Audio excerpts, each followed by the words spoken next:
Hola,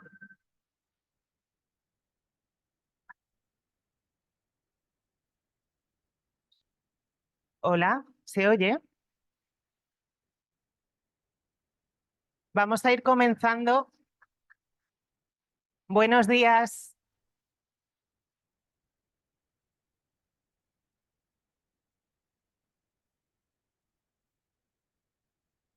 Buenos días a todas, a las personas que estáis aquí presencialmente y a las personas que nos siguen online. Abrimos hoy la segunda jornada del 26 Seminario de Riot, después de haber analizado en la jornada de ayer las interseccionalidades y habernos detenido en el eje generacional.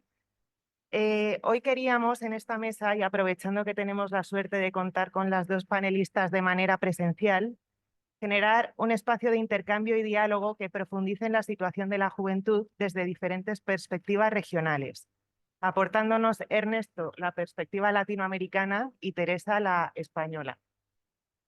Voy a presentar a las dos ponentes, aunque Ernesto ya estuvo con nosotras ayer, le voy a volver a presentar por si nos están acompañando nuevas personas online. Ernesto Rodríguez Ignacio es director del Centro Latinoamericano de Juventud CELAJU. Es sociólogo y lleva más de 40 años trabajando como investigador y docente en el diseño y evaluación de políticas, planes, programas y proyectos de educación, empleo, salud, prevención de la violencia y desarrollo social, focalizado en niños, niñas, adolescentes y jóvenes con perspectiva de género, perspectiva generacional y perspectiva étnica en todos los países de América Latina. Fue director del Instituto Nacional de la Juventud de Uruguay y presidente de la Organización Iberoamericana de la Juventud. Es consultor internacional de las Naciones Unidas y otros organismos internacionales, especializado en sociología de las edades. Teresa López Ruiz es directora de la Fundación Atenea España. Doctora en Ciencias Políticas y Sociología, máster en Análisis de Problemas Sociales, ha formado parte de varios comités científicos de la Federación Española de Sociología y sus intereses académicos están relacionados con el estudio de la cultura y la construcción de la identidad. Teresa es profesora de Estructura Social en la UNED, formó parte del patronato y actualmente, como decía, dirige la Fundación Atenea. Bueno, cada una de nuestras ponentes va a hacer una intervención de 20 minutos y luego daremos paso a un vídeo de testimonios de niños, niñas, adolescentes y jóvenes que era difícil traer aquí, pero bueno, al menos les vamos a escuchar en formato vídeo. Y luego daremos paso al debate. Así que si quieres, Ernesto, comenzamos contigo. Bueno, buenos días para todos y todas nuevamente. Eh, Hoy quisiera retomar algunas de las cosas que comentamos ayer, pero a su vez, ¿ahora o no? Ok. Eh, Tratando de... ¿Sí? Ok.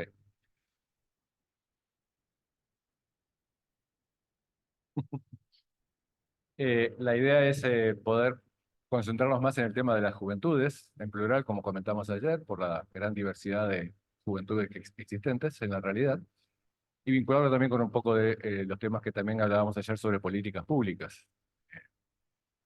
Para, con, en fin, dependiendo de los formatos en que cada caso se ha hablado de, en este caso de juventudes. Y lo voy a hacer retomando un libro que publicamos entre la OIJ y la CEPAL en el año 2004, hace 20 años, que tenía como nombre, eh, y logro que esto pase. Ah,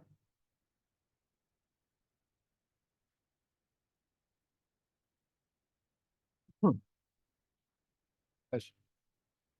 Ahora sí, ya, muchas gracias. Eso, ya,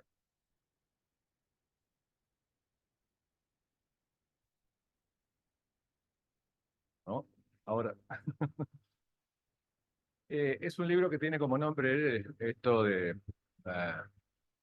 tensiones y tensiones y paradojas en las juventudes iberoamericanas. Era un libro, por cierto, iberoamericano en ese momento. Estos eran unos trabajos que hacíamos cada 4 años en la CEPAL, que comenzamos en el 2000 en realidad, y lo fuimos haciendo cada 4 años después. Me pareció interesante poder volver a este texto en particular, porque aunque tiene 20 años, uno mira estas cosas de nuevo a 20 años después y se encuentra con que no han variado demasiado en términos estructurales, aunque pueden haber habido muchas variaciones en los casos concretos, digamos, en más de un aspecto. Y quisimos hacer una especie de fotografía que no fuera ni absolutamente pesimista, ni tampoco artificialmente optimista, sino que fuera justamente una combinación de luces y sombras. Por eso lo de las tensiones y las paradojas en el título. Esta diapositiva se centra en lo que tiene que ver con vida cotidiana de los jóvenes. La siguiente la vamos a centrar en tensiones y paradojas en las políticas de juventud. Estas 10 cosas nos parecen como un resumen muy fuerte de lo que es la situación de las y los jóvenes en América Latina, y más allá en muchos casos. Una primera paradoja es esta idea de que los jóvenes tienen más acceso a educación, pero menos acceso a empleo. Esta situación, hay toneladas de información y de evidencia sobre estas cosas, y es una tensión que genera muchos problemas en la vida cotidiana de las personas jóvenes, y además es una gran paradoja, porque en el fondo se supone que una de las tantas cosas en las que la educación tiene que colaborar es en el mejorar el acceso al mundo del trabajo. Sin embargo, efectivamente, esta situación, que es netamente estructural, no obedece a coyunturas particulares, digamos, se mantiene tal cual. Mientras en otras áreas uno puede encontrar avances o retrocesos, en esto hay una especie de permanencia brutal, trágica, no sé, como queramos comentar. Del mismo modo, tienen más acceso a la información, pero mucho menos acceso al poder. Es otra de las características muy importantes. Durante décadas, en América Latina insistíamos en que el problema era de que los jóvenes tenían muy poco acceso a la información. La revolución de las tecnologías de la información y la comunicación han logrado algunos avances en estas materias, pero en el fondo eso no ha significado que no ha significado que se modifique el otro componente de esta tensión, de esta paradoja, que es la idea de que los jóvenes tienen menos acceso al poder. O sea, ese mayor acceso a la información no les ha significado que tengan más acceso a participar de las estructuras y de las instancias de poder. Tienen más expectativas de autonomía y menos opciones para materializarla, ¿sí? Esto creo que es una cuestión muy importante. Hay mucho menos dependencia en un montón de aspectos de las generaciones jóvenes, y hay muchas más expectativas en cuanto a la construcción de autonomía y de identidad, que son las dos grandes visiones que todas las personas tenemos en esta particular etapa de la vida, pero a su vez hay muchas menos opciones para materializarlo, para poder concretar esos mayores niveles de autonomía o esas expectativas de autonomía. El acceso a la vivienda y el acceso al empleo, por ejemplo, son dos barreras enormes en estas materias, ¿sí?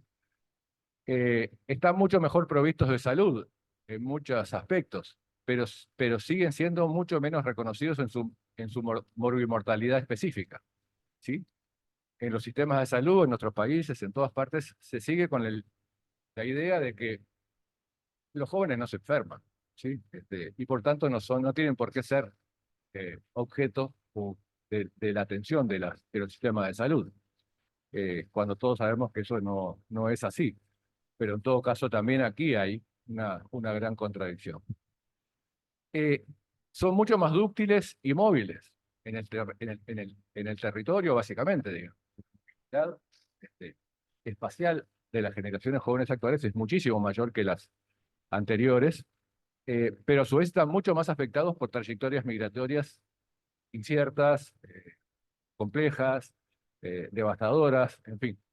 Y entonces hay como también allí una contradicción muy fuerte. están mucho más cohesionados hacia adentro, pero hay mucho más impermeabilidad hacia afuera. ¿Qué queremos decir con esto? Sí, en el mundo de lo juvenil hay como cierta tendencia a cohesionarse en grupos muy específicos y muy diferentes, por cierto. No significa esto que sea la juventud la que está en este tipo de procesos. Pero a su vez esos grupos están como muy excluidos, muy recluidos, muy aislados del contacto con otros grupos, con el afuera, digamos, de esos grupos juveniles. Son mucho más aptos para el cambio productivo, pero están más excluidos aún que en el pasado de esos procesos de transformación productiva. Otra tensión enorme, otra paradoja enorme. Hay una ambigüedad impresionante que afecta a las generaciones jóvenes en América Latina hoy día, que es esta idea de que ha crecido mucho más el sentido común de que tienen que ser receptores de políticas públicas, pero eso no es tan así cuando tenemos que hablar de que sean protagonistas de las transformaciones, de los cambios, etcétera.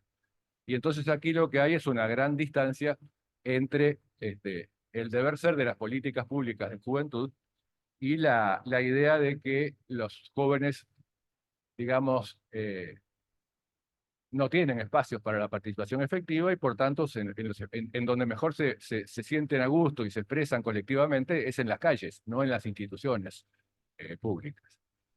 Hay una gran expansión del consumo simbólico, pero a su vez una restricción enorme del consumo material, ¿sí? Esto es muy importante por todo el efecto que tiene el tema de la, de la publicidad, del fomento de la sociedad de consumo, etcétera, etcétera, que es muy impresionante el peso que tiene en estas generaciones, como en otras, por cierto, pero a su vez las restricciones económicas, básicamente, y sociales, las diferencias de clase, las diferencias, la desigual distribución de los ingresos, etcétera, afecta centralmente la posibilidad de expandir los consumos materiales, digamos. Y hay a la vez mucha autodeterminación y protagonismo de ciertos sectores juveniles que han sido muy activos en las últimas etapas, incluso si uno compara con el 2004, basta pensar en los jóvenes en Chile o en Colombia o en otros países en ese sentido, para ver que ha habido como una importante mayor visibilidad, por lo menos, de la autodeterminación y el protagonismo de ciertas generaciones jóvenes, con mucha precariedad y desmovilización al mismo tiempo, digamos. Hay sectores inmensos de las generaciones jóvenes actuales, donde la precariedad es la norma y la desmovilización que tiende al fomento muy fuerte del individualismo y de las salidas individuales es muy determinante desde todo punto de vista.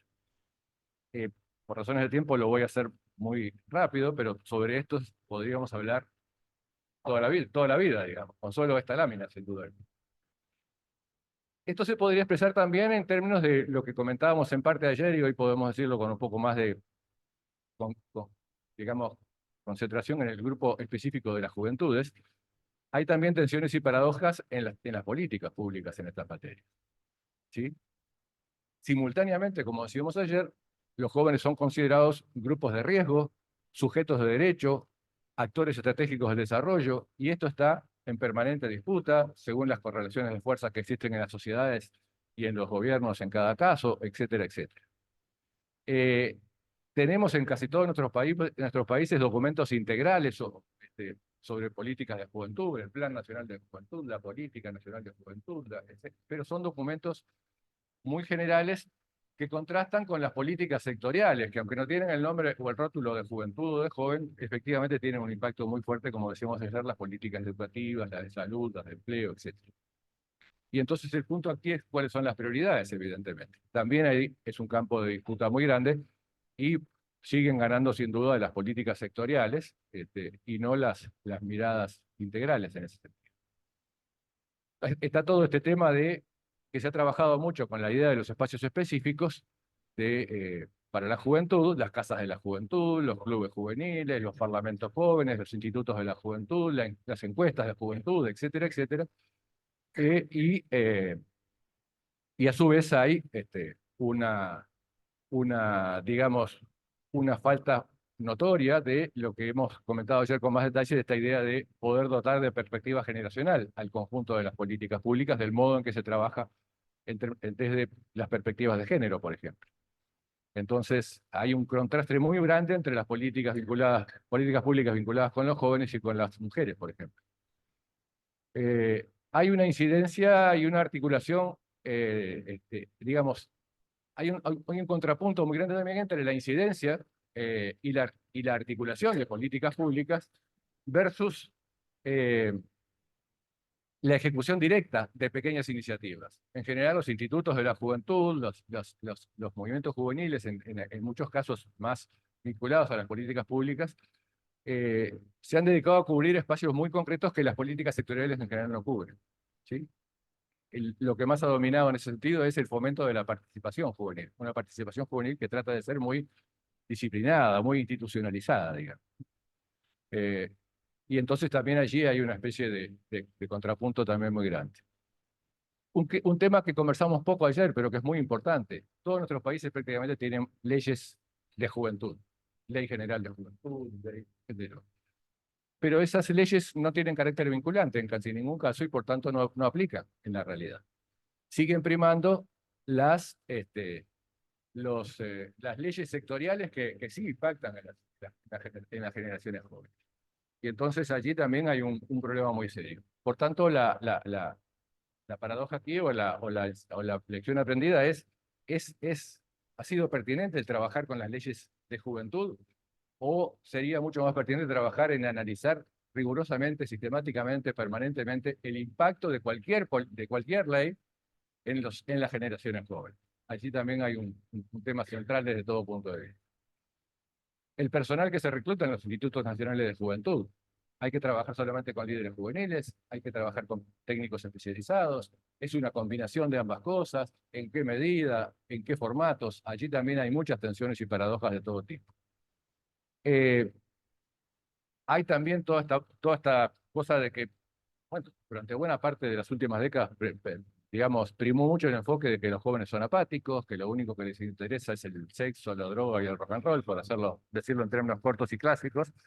Y en realidad eso ha sido totalmente o radicalmente o rotundamente desmentido por la propia realidad, digamos, ¿no? En el sentido de que ha habido irrupciones juveniles potentísimas en muchos aspectos en estas materias. Pero reitero, también en esto hay como miradas en ambos sentidos y que se dan de manera combinada, sin duda. Hay una diversidad entre los discursos y las prácticas. Uno puede decir, bueno, así como en todas las cosas, pero en esto es particularmente fuerte, digamos. Una misma política, un mismo sector de jóvenes, por ejemplo, puede ser afectado positivamente por una política pública y terriblemente afectado en términos negativos por otra política pública del mismo gobierno, ¿sí? En algunos países esto ha pasado con los grafiteros, por ejemplo, ¿sí? Para las políticas públicas culturales y qué sé yo, en modo progresista, es arte a respaldar, a proteger, a promover. Para las políticas de seguridad son un grupo a controlar y a reprimir. Y entonces nos pasa la gran paradoja que en el mismo gobierno, en el mismo momento, una política respalda y la otra política castiga. Y esto creo que es otro problema muy fuerte en ese sentido. Hay mucha apelación a la adaptación a los cambios demográficos, esta idea del bono demográfico, que en América Latina ha sido muy fuerte, no es así en el caso de España y en general de Europa, ni en el norte global, por llamarlo de alguna manera, tampoco lo es en el caso de Uruguay, por cierto, que es una sociedad muy diferente en términos demográficos al resto de América Latina, pero que ha habido un poco esta apelación a que había que aprovechar este bono demográfico que se generaba por tener la mayor población activa de la historia demográfica de nuestros países, y sin embargo eso se desaprovechó por completo y ya estamos saliendo del bono demográfico en América Latina. Esto lo planteamos hace 20 años, hoy el comentario sería, perdimos el tren, evidentemente. Las transferencias condicionadas se han aplicado para niños, pero se dio la paradoja en América Latina que se han aplicado durante 20 o 30 años y finalmente los niños crecieron y cuando llegan a la adolescencia y a la juventud ya no tienen cobertura de las transferencias condicionadas. Entonces es una paradoja muy grande porque las familias pobres que reciben esas transferencias las reciben mientras tienen hijos pequeños y las pierden cuando tienen, por ejemplo, adolescentes en la secundaria. Y allí empiezan a haber también problemas muy fuertes. También tensiones y paradojas en ese sentido. Planes especiales de empleo o adaptación de servicios generales. Aquí también hay una gran contradicción, porque en el fondo hemos tenido en las últimas décadas la mayor inversión de la historia en respaldo a programas de fomento del empleo juvenil, pero se han aplicado con estrategias muy poco pertinentes y por tanto los resultados han sido nulos. Entonces, la idea básica aquí es que el problema es que han sido todos programas especiales de empleo, como experiencias pilotos en algunos casos, como programas de gran escala, pero no en la estructura general de cómo funciona el Estado.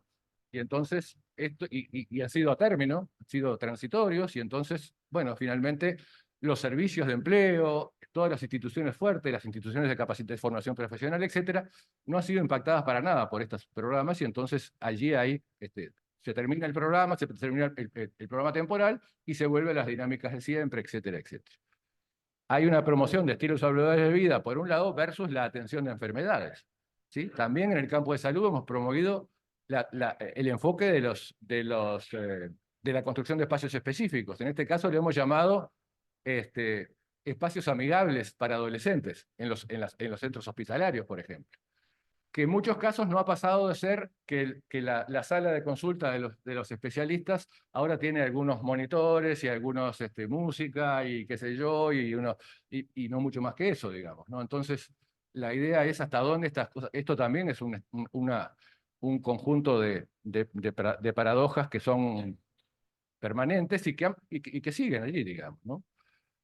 La educación pública gratuita y de calidad versus la privatización y el negocio. Esto es una tendencia, sobre esto podemos hacer otro seminario completo, por cierto, pero en todo caso allí hay otra tensión muy grande en ese sentido. Los enfoques punitivos en seguridad versus la prevención integral o integrada. Otro campo en el que también se puede hacer otro seminario completo, pero en todo caso allí hay otra evidente contradicción en estas materias en políticas públicas de juventud. Reitero, por razones de tiempo lo dejo planteado así muy en general porque me gustaría pasar, si logro que esto funcione de nuevo. ¿Lo puedes pasar tú? Eso. Para pasar a otro tema que me parece muy relevante en términos de comparar estos 20 años, con la excusa de este libro del año 2004, digamos. Creo que hay estas tensiones y paradojas se explican en buena medida porque tenemos otras contradicciones muy grandes en nuestras sociedades vinculadas, por ejemplo, con estos temas. ¿Sí? En simultáneo, en todas nuestras sociedades hay contrapuntos, disputas más o menos civilizadas, más o menos salvajes, dependiendo de las circunstancias concretas, donde los enfoques neoliberales, neoconservadores, neodesarrollistas o progresistas, o como se les quiera llamar, coexisten de una manera muy compleja. El neoliberalismo tiene una apuesta decidida a los mercados, fomentando la libertad de todos los actores, y allí, por ejemplo, obviamente los más poderosos controlan naturalmente, digamos. No es un problema de que sea una cuestión de poder, ni qué sé yo, o sea, es lógico que así sea, etcétera, etcétera. Los neoconservadores dejan hacer a los mercados, pero controlando a los excluidos, priorizando la seguridad pública o ciudadana y criminalizando la protesta social. Esto es un agregado no menor, digamos, de los enfoques más neoconservadores que en América Latina los hemos conocido de todo tipo y tamaño, evidentemente. Para el neodesarrollismo, en cambio, el Estado es imprescindible, tanto en su rol de regulador de los mercados como en su rol de ejecutor de políticas públicas. Y esto ha sido una larga década y tanto, 10, 12, 14, 15 años, según los países, en estos 20 años últimos, donde efectivamente han habido experiencias concretas de gobiernos progresistas que han tratado de mirar estos temas desde estos ángulos. Y esto se puede expresar en relación a las políticas públicas de juventud, muy claramente. ¿Qué proponen estos enfoques en relación a las generaciones jóvenes? Para los neoliberales, los jóvenes son un simple grupo de riesgo y las políticas públicas deben prevenir dichos riesgos y atender sus consecuencias cuando se concretan. Y para una pequeña élite, por cierto, es prepararlos para cuando sean adultos pertenecientes a los sectores dominantes, evidentemente. ¿Sí? Pero eso lo hacen los mercados, entonces no hay ningún problema en que el Estado se tenga que meter en ese tipo de cosas. Para los neoconservadores, los jóvenes son un grupo de riesgo y un grupo contestatario a controlar, ¿no? A través de políticas públicas que aseguren su integración disciplinada en la sociedad. De esto también conocemos mucho en América Latina. Para los neodesarrollistas, al menos en teoría y en algunos cuantos casos también en la práctica, los jóvenes son sujetos de derecho y actores estratégicos del desarrollo, por lo que las políticas públicas deben asegurar esos derechos y fomentar la participación ciudadana de las personas. Lo cierto es que todos estos enfoques coexisten en todos nuestros países, generando tensiones, contradicciones, desafíos relevantes de todo tipo. Aquí hay un tema muy fuerte, que es el tema de la nueva agenda de derechos, que los gobiernos progresistas promovieron en varios campos y que los gobiernos neoconservadores han tratado de dar vuelta, evidentemente, ¿no? El enfoque renovador, el enfoque neodesarrollista, como queramos llamarlo, ha tratado de ampliar derechos y garantías con enfoques exclusivos, ha tratado de centrarse en la reducción del daño, ha impulsado el matrimonio igualitario, la legalización de la interrupción voluntaria del embarazo o del aborto, para ponernos cortos en un PowerPoint, la legalización de la marihuana, la perspectiva de género, etc.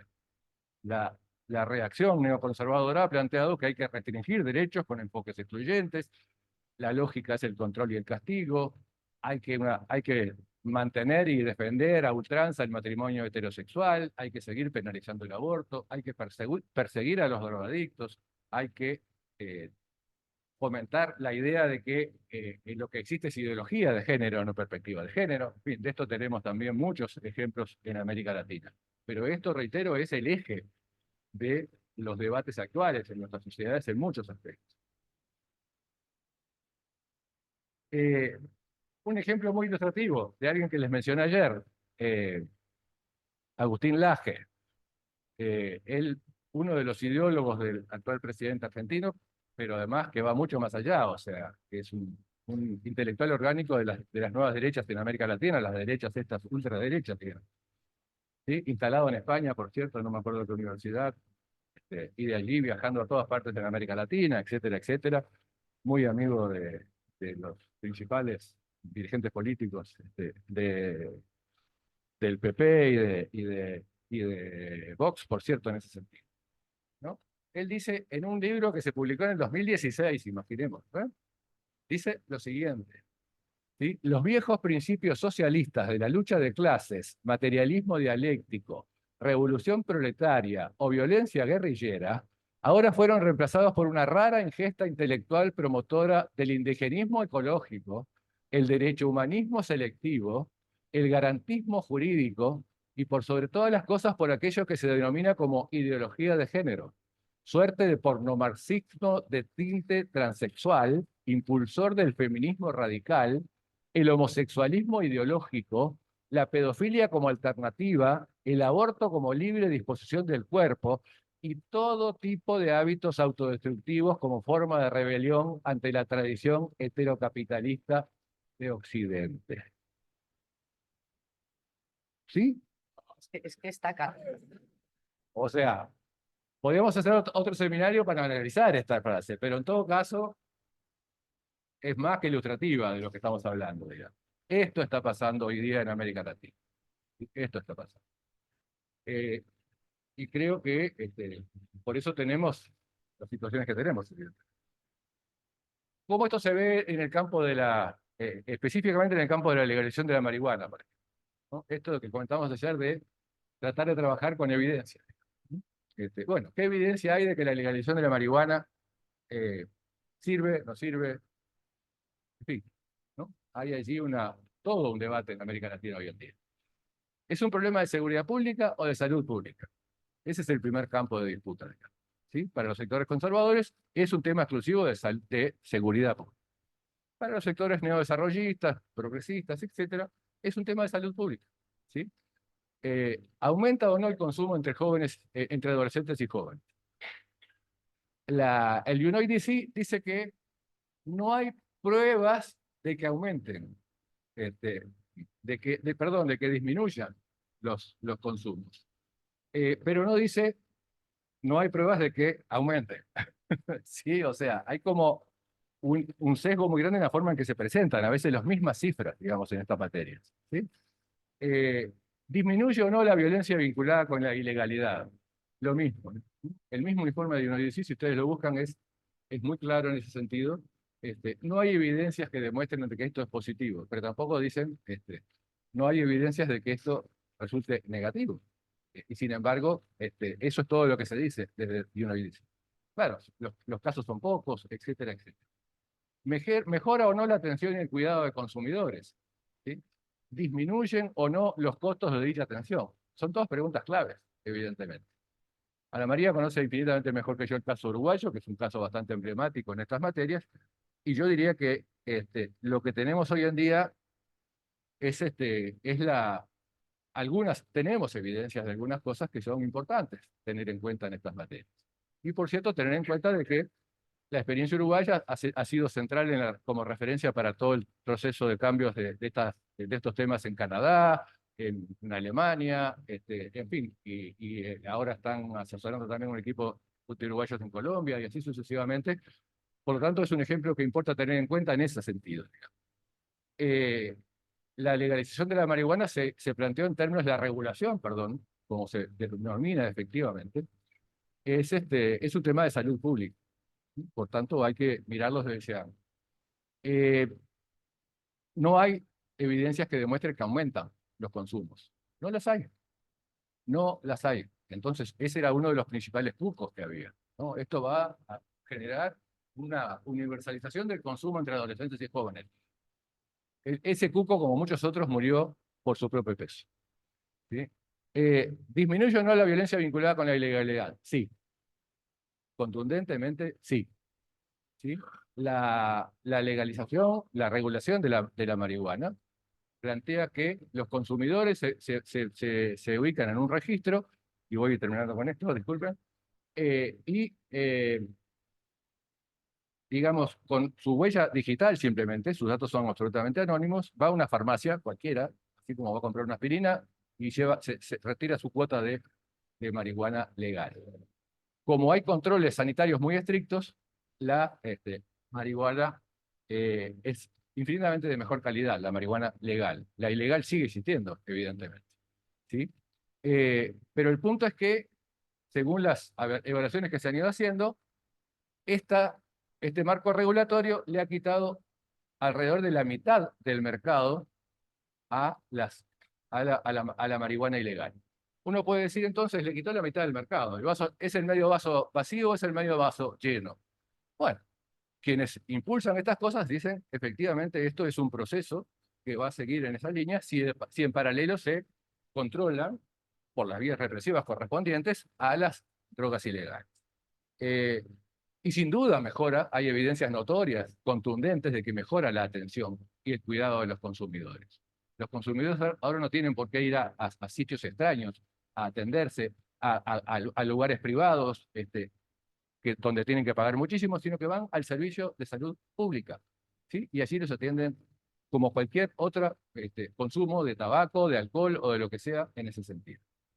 Y sin duda disminuyen los costos de dicha atención. Así, absolutamente. De eso hay evidencia de sobra. Entonces, evidentemente, estos debates generales que planteamos cuentan con evidencia hoy respecto a qué cosas funcionan y qué cosas no funcionan. Porque en paralelo está demostradísimo que la guerra de las drogas ha sido un fracaso absoluto, desde todo punto de vista. Aunque tengamos ahora los buqueles de cada país que se ponen el cartelito, el rótulo de Bukele, y entonces ¿no? empezamos a hacer toda clase de cosas en esas materias. Lo dejo por ahí, disculpen si me extendí más de la cuenta, muchísimas gracias.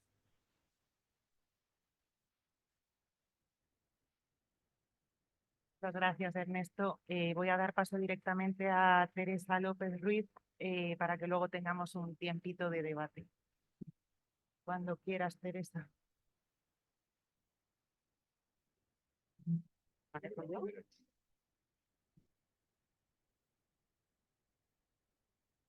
¿Perdón? Pero lo están poniendo, ¿verdad? Mientras tanto, sobre, bueno, ya tengo la presentación, pero es que me gustaría mucho, perdón, me gustaría mucho comentar con Ernesto, mientras tanto, una cosa que efectivamente hay evidencias de sobra, como muy bien has dicho, sobre lo que funciona y lo que no funciona. lo que es más costoso o menos costoso, pero además teniendo en cuenta que también lo has mencionado y también lo has explicado muy bien, qué tipo de jóvenes tenemos hoy. Y que coincide mucho con una visión desde España también, que es, tenemos una juventud dócil, y con deseos enormes de normalidad. Así que tenemos todas las bases para hacerlo bien. Tenemos todas las bases para hacerlo bien, pero es verdad que, bueno, determinadas políticas, determinados políticos parece que insisten en el error cuando lo tendríamos todo ganado. Bueno, em, em, hay muchas cosas que vamos a ver ahora y que yo estaba escuchando a Ernesto y me asombran algunas similitudes tan grandes. Es verdad que hay otras que son diferencias, pero me asombran algunas similitudes que quiere decir, bueno, pues que no es un estado de un país en particular, sino que es un estado global, ¿no? De las personas más jóvenes. Voy a ver. Ah, perdón. De acuerdo, ok. Bueno, a ver, la situación actual es que estamos ya en 2024. En España, las personas más jóvenes, nuestra adolescencia y nuestras juventudes, todavía el contexto situacional está marcado, aunque no lo parezca por el tiempo que ha pasado ya, pero está muy todavía marcado por la gran crisis económica de 2008 y sobre todo, no solo por la crisis, sino por las políticas, ¿no? Por las políticas de recortes, de austeridad, etcétera, que se implementaron, bueno, pues para afrontar esa crisis económica, con el resultado que todos conocemos de auténtico desastre, y que significó que la sociedad española salió de la crisis económica de 2008, primero más desigual económicamente, más fragmentada socialmente y más polarizada políticamente.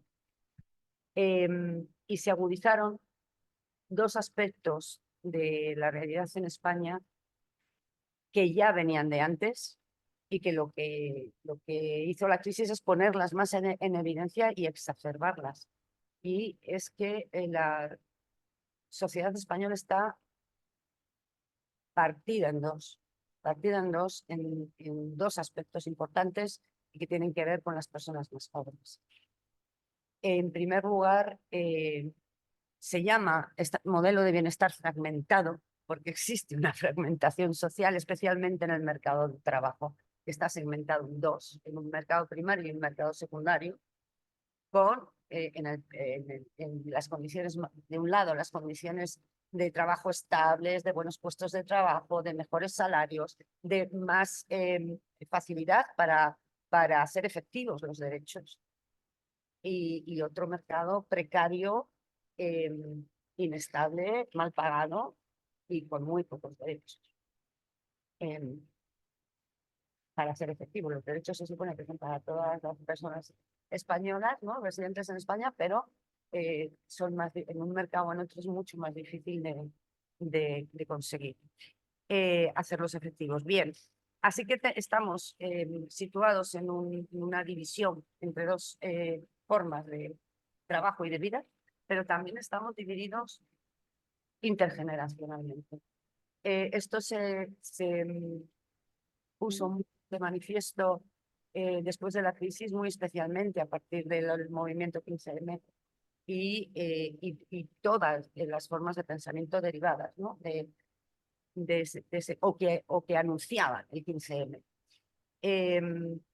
Y era la sensación de una ruptura que tenían las personas jóvenes, de ruptura del contrato social, con todas esas políticas de ajuste, que eran políticas de recortes y de ajuste para todos, menos para las pensiones, por ejemplo. Las personas jóvenes tuvieron la certeza absoluta de ruptura del contrato social, que era además, o que adquirió la forma, por ese medio, de ruptura intergeneracional. Así que todo lo anterior no valía, todo lo anterior era cutre, todo lo anterior era las personas, los mayores, ¿sí? Eran las personas que nos habían llevado a la debacle y había que construir un mundo nuevo, diferente, ¿no? Bueno, pues eso está en el aire todavía y puede explicar algunas de las cosas que están pasando, pero tenemos que tener siempre en cuenta en cada diapositiva de la presentación, en cada una de las generalidades que tomamos en cuenta, que algo muy importante, y es que España es uno de los países más desiguales de toda la Unión Europea, uno de los países en los que es el tercer país en la cabeza del ranking de desigualdad. Y eso también empeoró con la crisis económica. Ya, bueno, si después de la crisis le sumamos todo lo que ha afectado a las personas más jóvenes, la pandemia, las guerras diarias en televisión, la sensación de que está a punto de pasar algo que va a afectar al futuro o que va a hacer que el futuro sencillamente no sea negro ni gris, sino que deja de existir. Por eso he querido... gracias. Por eso he querido... Ok, muchas gracias. Por eso he querido titular a la presentación la situación Don't Look Up, que hace referencia clara a la película Don't Look Up, tanto en cuanto a cómo pueden estar viendo las personas jóvenes el mundo de los mayores, de la política, en fin, de los medios de comunicación, etcétera, como también ellos mismos cómo están ellos mismos, ¿no? Cuando las jóvenes científicas y científicos que eran los únicos que podían salvar el planeta, estaba pues uno pues puesto hasta arriba y otro pues solo queriendo, en fin, convertirse en un influencer, que es una de los sueños de algunas personas jóvenes en España. Bueno, vamos a ver si soy capaz, que me parece a mí que si Ernesto ha tenido suerte. Ahora, bueno, situación de la juventud en España, pues las cuestiones previas de siempre, y también Ernesto y otras personas que han participado antes aquí, lo han dicho, es que hay muchas juventudes, y no solo en términos de desigualdad, en términos económicos, sino también no tiene nada que ver cómo se vive la juventud, la adolescencia, pues en el entorno urbano, en el entorno rural, y también dentro de la juventud, los propios grupos de edad, dentro de la edad que llamamos joven, tampoco son iguales.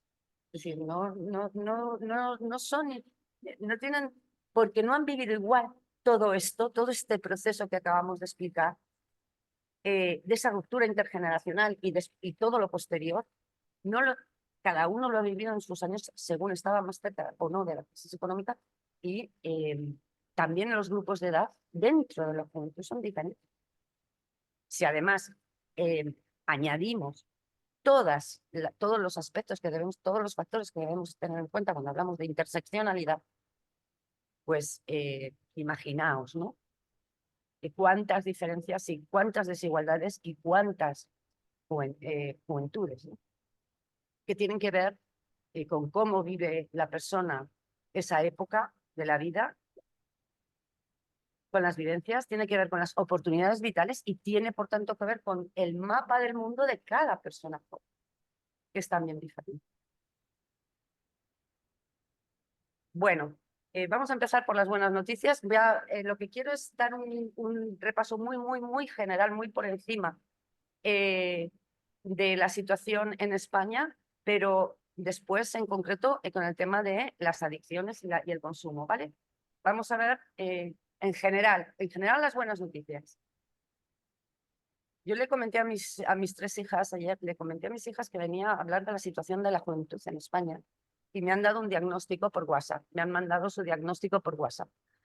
El diagnóstico dice de regulinchi a bien fastidiadas. Ellas usan otra palabra. pero esa es su impresión, esa es su sensación. ¿Y por qué? Si parece que en España, después de la crisis, después de salir de la pandemia, después parece que va todo bien, económicamente va bien, las desigualdades siguen estando muy altas, pero en los últimos años se están reduciendo. En 2 años, entre 2023 y 2024, hemos subido el salario mínimo interprofesional más de un 50%, 52%. Entonces, ¿qué pasa? Vamos a ver lo que pasa. En general, perdón, las buenas noticias, es que creo que se me ha ido el... Quiero darle hacia atrás. Sí, perdón, sí, esa. Las buenas noticias.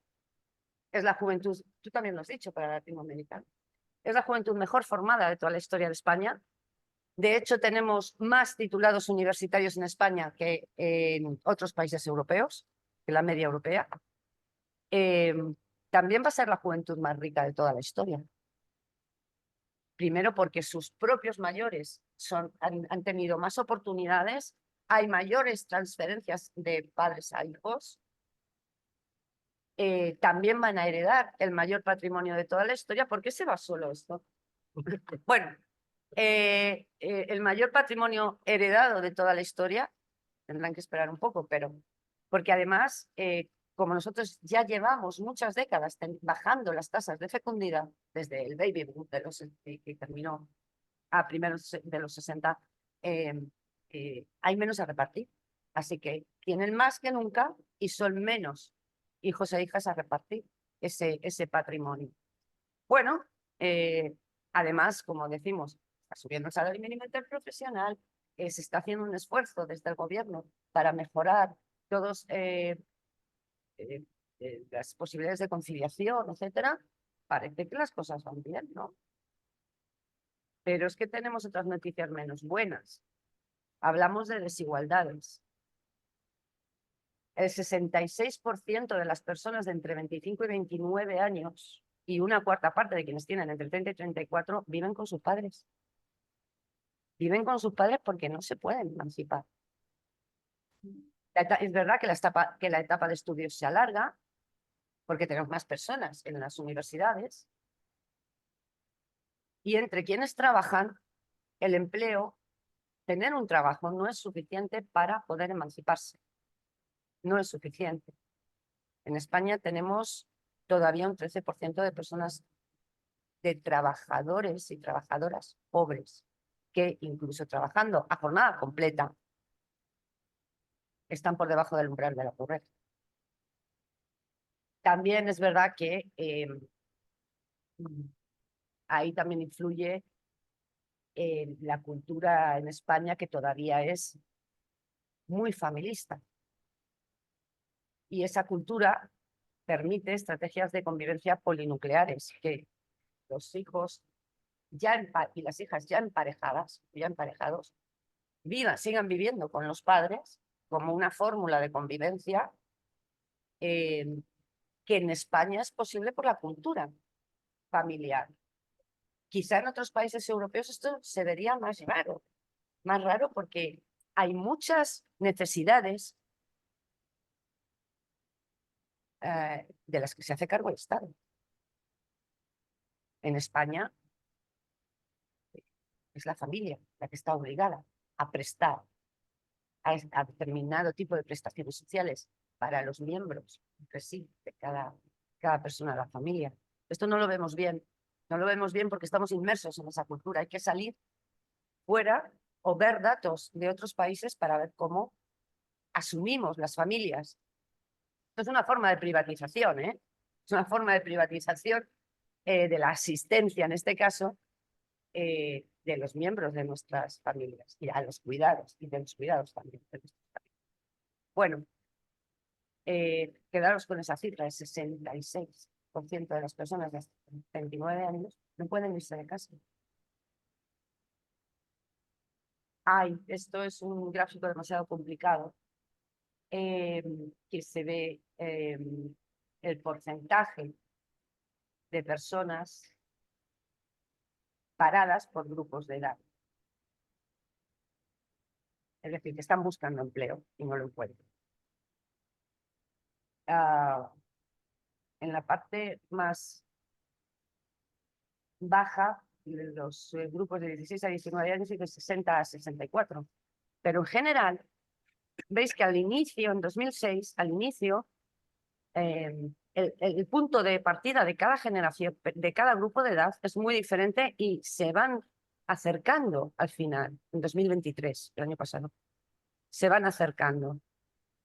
Así que es verdad que las tasas de desempleo de las personas jóvenes es un poco más alta, pero se están acercando al resto de grupos de edad. ¿Qué ocurre también? Los salarios medios por tipo de jornada y por grupo de edad también están aumentando para todos los grupos. Están aumentando y se van acercando entre sí también. Van camino de acercarse. Y eso que todavía los datos no recogen las últimas subidas del salario mínimo profesional. Ese salario mínimo cuyas subidas benefician más a personas con peores salarios, entre ellas las personas jóvenes. Esa fragmentación de la que hemos hablado antes, lo que hace es que una situación que para el resto de generaciones era una situación de paso, tener empleos peores y peor pagados para luego ir ascendiendo en la vida, bueno, pues esa situación de partida se cronifica, se convierte en su única perspectiva de futuro. Parece ir bien, pero como hemos dicho antes, tenemos aquí otras cosas también. Como ha subido, mientras tanto, los costes de la vida, el índice de precios de consumo, fijaos, desde 2006 a 2023, cómo ha subido el precio de la vivienda en España, que es algo que tiene mucho que ver con la emancipación, con poder o no emanciparse, y en la evolución del precio de la vivienda en alquiler, muy por encima de la subida del propio IPC. Fijaos en Valencia, 57% en 5 años. Bueno, así que hay cosas buenas y cosas que generan muchas dificultades a las personas jóvenes. Decimos que España es uno de los países con mayor desigualdad, con tasas históricamente más altas de desempleo que en el resto de Europa, y está aumentando el número de jóvenes entre las personas sin hogar. Es un nuevo problema en España y es como entre las personas en exclusión residencial cada vez hay más jóvenes. Y de hecho, algunos ayuntamientos, algunos municipios en España han empezado tanto en el tema de adicciones como en el tema de la vivienda a implementar unos programas que llaman A Tiempo, precisamente porque son para personas jóvenes. Quieren intervenir a tiempo. Hay un programa A Tiempo para jóvenes sin hogar en Madrid, por ejemplo. Bueno. Y bueno, aquí tenéis algo sobre el estado de la pobreza, un avance 24 de la red de lucha contra la pobreza. Cómo se han reducido los indicadores de desigualdad, pero eso no quiere decir que no tengamos 4,3 millones de personas en carencia material severa y social, casi la mitad de la población con dificultades para llegar a fin de mes y con un número de hogares sin ingresos que todavía es superior al que teníamos antes de la crisis económica de 2008. Y además, los mayores que hemos visitado todo este tiempo tan horroroso y tan difícil de vivir para las personas jóvenes, cada vez nos morimos más tarde, que no nos morimos. En fin, eso hace que, por un lado, la esperanza de vida ha ido aumentando y las personas jóvenes tienen la sensación de que toda la presión demográfica va a ir contra ellos, contra sus empleos, contra sus impuestos, mientras a la vez, fijaos, al final de la serie parece que la esperanza de vida se estanca, o sea, van a tener que pagar los platos rotos, pero luego ellos no van a tener la misma esperanza de vida, no va a seguir aumentando la esperanza de vida. En fin, hay una percepción del deterioro del estado de bienestar, la sanidad, la educación, otras prestaciones. Todo se recortó excepto las pensiones de jubilación. Todo se recortó menos eso. Y sin embargo ellos se les está diciendo continuamente en la tele que no van a tener pensión de jubilación. Esto ya se acaba, que no va a haber para todos. Así que, entre todo eso, las guerras continuas, el cambio climático,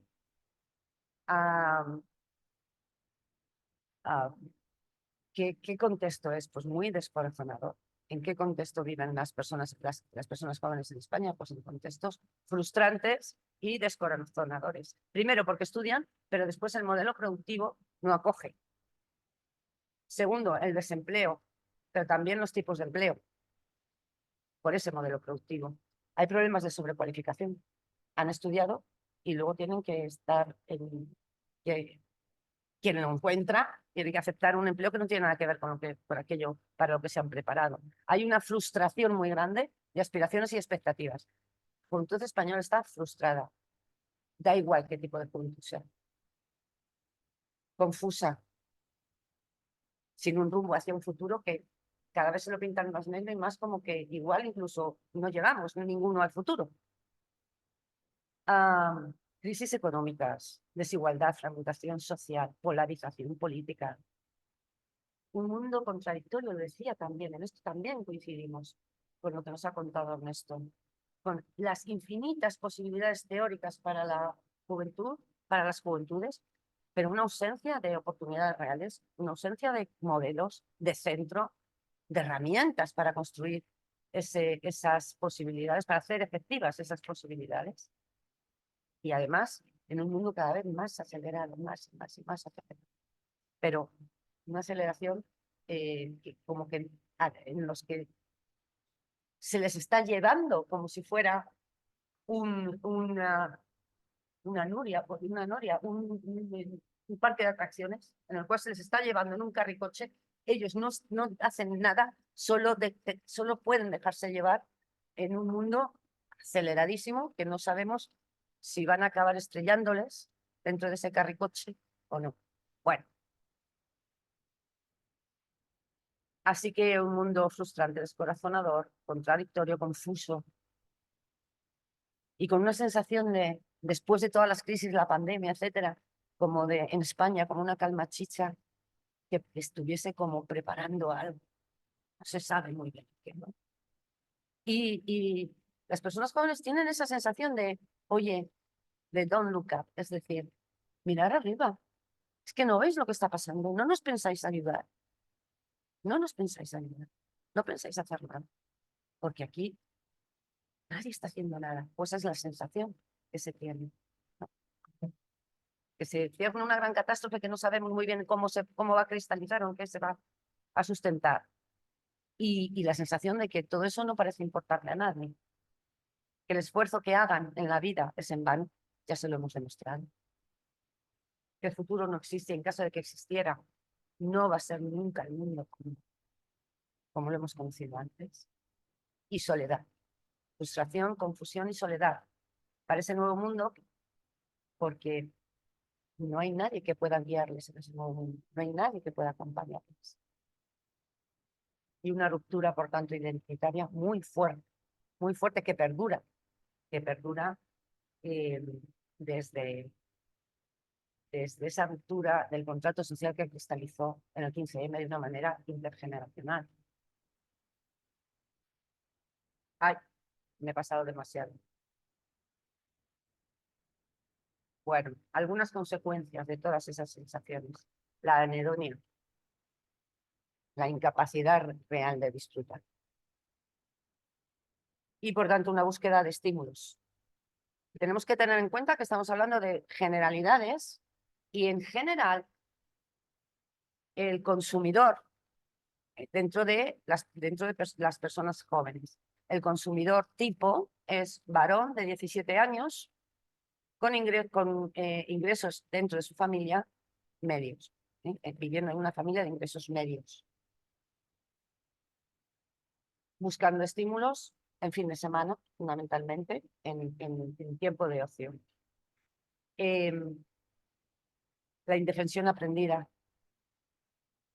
la docilidad, la falta de autoestima, de confianza y de seguridad en sí misma. que afecta a su capacidad de luchar y de resistir a tendencias también y a ideologías o a supuestos mesías. También lo decía esto ayer, también se coincide en esa visión en España.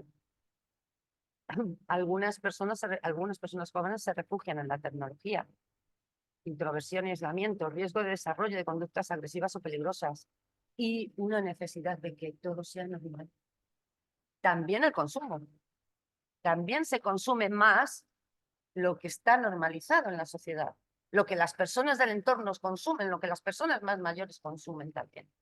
Vamos a ver cómo es verdad que se ha reducido mucho el consumo del tabaco, que pertenece al pasado cutre, pero estamos muy preocupados por el aumento del consumo de hipnosedantes.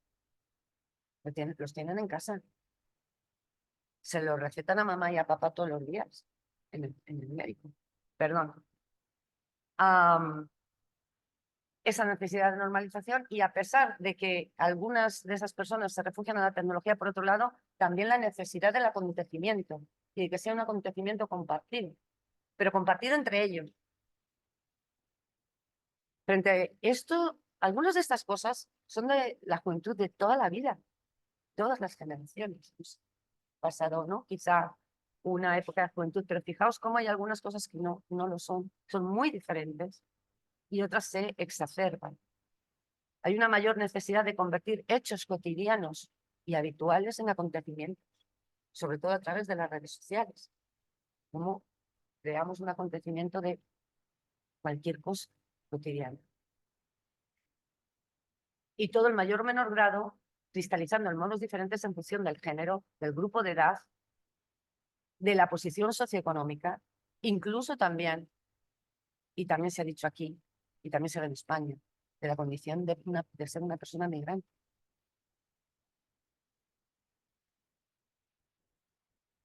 Hubo una esperanza en España, a partir de cuando España y en otros países, que se extendió sobre el 15M y sobre aquello que popularizó Manuel Castells como identidades proyectos.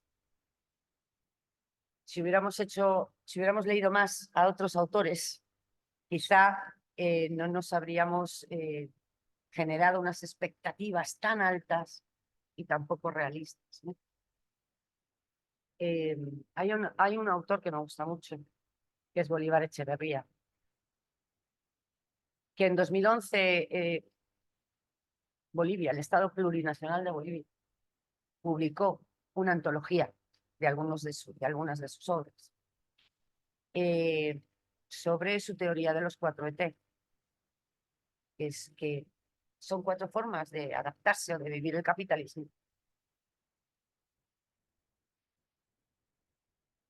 Y creo que no tengo tiempo de discutirlo ahora, pero es algo que también, ese etos barroco, es algo que compartimos con Latinoamérica también. Habría que hablar de ello y sería muy interesante porque tiene mucho que ver también con los consumos. No solo, pero también con los consumos. ¿Ya? Bueno. Pero una de las cosas que quiero destacar es, no podemos. Vale.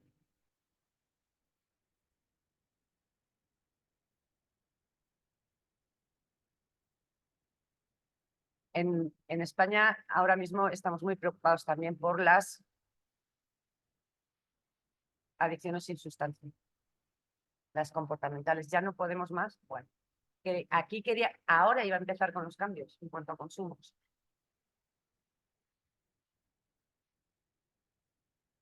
Muy rápido. 5 minutos, 5 minutos, por favor. Bien. Algunos cambios en los consumos en España. Pues con todo esto que os he contado, con todo este contexto y con todo este cambio de valores e identidades en las personas jóvenes, vamos a ver algunos cambios. ¿Qué cambia y qué permanece? Como siempre. Menos botellón. Pero se siguen emborrachando. Por cierto, las borracheras y el consumo de alcohol en las personas jóvenes las lideran las mujeres. Eso también deberíamos ver. Y es una novedad. También para contextualizar los consumos. en cada grupo de edad, cada grupo de edad lidera el consumo de diferentes sustancias, pero todas las personas, a todos los grupos de edad consumimos. De acuerdo con estudios, que es una estadística, es un estudio que se hace con estudiantes de secundaria de 14 a 18 años, vemos lo que se reduce, los consumos que se reducen y los consumos que aumentan. La metanfetamina, que nos preocupa mucho en España, y el consumo de hipnosedantes y otras que permanecen más o menos iguales. La edad de inicio también permanece más o menos estable. Por género, pues las jóvenes, las mujeres, lideran el consumo de alcohol, de tabaco y de hipnosedantes, donde doblan el consumo de hipnosedantes, quiero decir, el consumo de los varones. El consumo del resto de sustancias se encuentra liderado por jóvenes, varones. El policonsumo de sustancias legales lo encabezan las mujeres y el de ilegales, los varones. Las borracheras se reducen para todas las edades, las lideran las mujeres y también un cambio de valores importante, un cambio cultural o subcultural muy importante es que la principal razón para beber ya no es olvidar, ya no es una situación personal difícil. La gente, las personas jóvenes beben para divertirse y para animar las fiestas. No hay mucha razón. Es lo que tienen más a mano para animarse. Y yo me pregunto por qué necesitan personas tan jóvenes algo para animarse. Bueno, son preguntas básicas de toda la vida, ¿eh? No estoy descubriendo nada. Vale. Es que entre lo que... Oh, bien.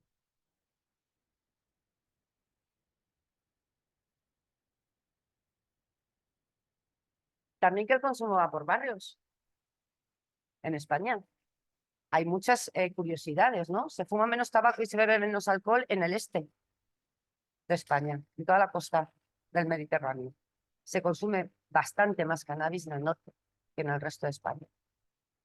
Existe una clara división norte-sur, es decir, corta el mapa el consumo de cigarrillos electrónicos, por ejemplo, más en el sur que en el norte. Son curiosidades también. La disponibilidad la disponibilidad percibida también es menor. La relación entre el consumo y actividades de ocio también hay que tenerla en cuenta. Ya es que ya no puedo. Y una cosa que quiero destacar, porque también se ha hablado de esto, se ha hablado del deporte y de la asociación entre deporte y consumo. Bueno, pues las actividades que más se relacionan con el menor consumo dentro de las universidades son salir menos y la lectura, no el deporte. Leer. De esto querría que pudiésemos hablar también. Bueno, lo voy a dejar aquí, ¿vale? Pero hay cambios evidentes sobre los tipos de sustancia que se consumen y sobre su relación con las situaciones vitales y contextuales. Y lo voy a dejar aquí porque no puedo más. Creía que me iba a dar tiempo de explicarme mucho más, pero no. Bueno, ya está. Se acabó. Disculpadnos, es que no va a haber tiempo para el debate, pero queríamos pasar los vídeos de la gente joven que ha tenido la consideración de grabarlo y son las protagonistas del espacio, así que vamos a dar paso a los vídeos.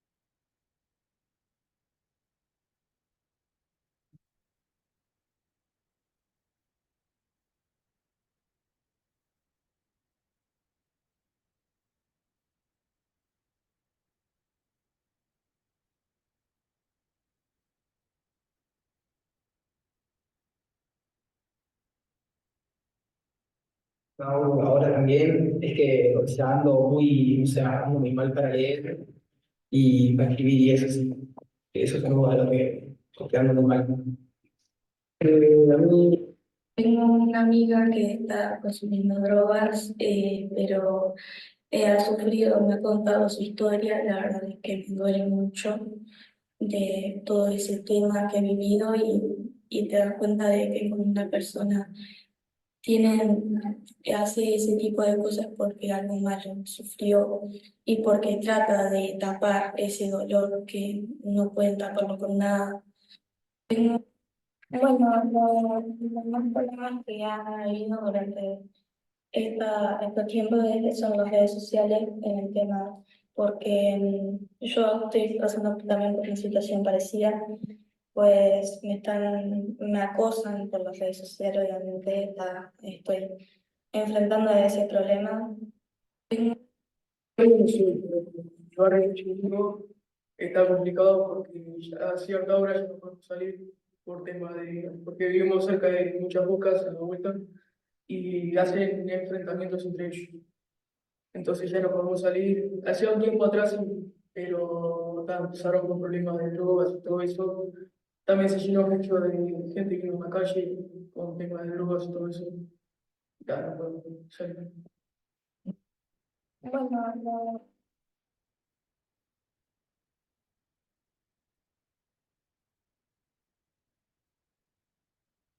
Bueno, pues ya están todos. Los iremos proyectando. Gracias a todas. Disculpad el retraso y seguimos con la siguiente.